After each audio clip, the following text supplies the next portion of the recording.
Trop contente, trop contente.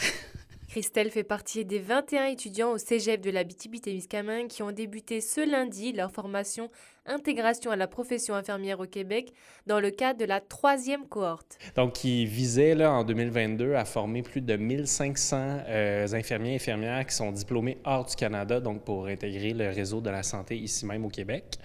Donc, nous, on a eu la chance jusqu'à maintenant d'avoir 2 cohortes qui nous ont permis de diplômer 72 personnes. Ce programme est offert là où aucun diplôme pour les soins infirmiers n'est proposé en région. C'est pourquoi on retrouve cette année 10 élèves à Amos et 11 à La Sarre.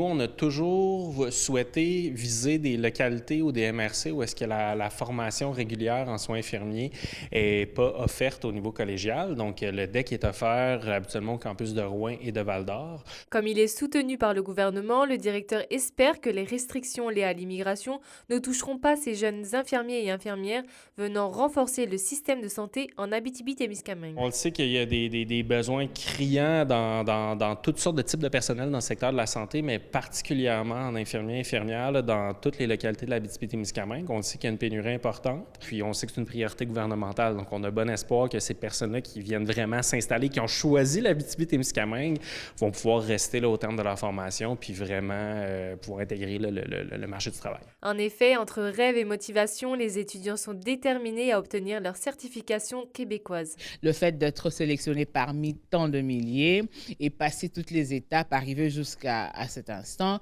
je me dis que les restes sera positif et on va se battre à fond pour avoir notre objectif.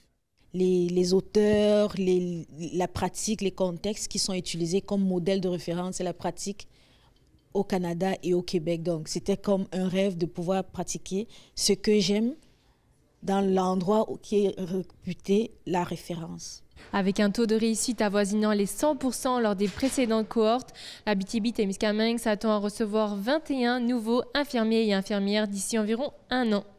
Charine Bakowski, RNC Nouvelles, Rouyn-Noranda.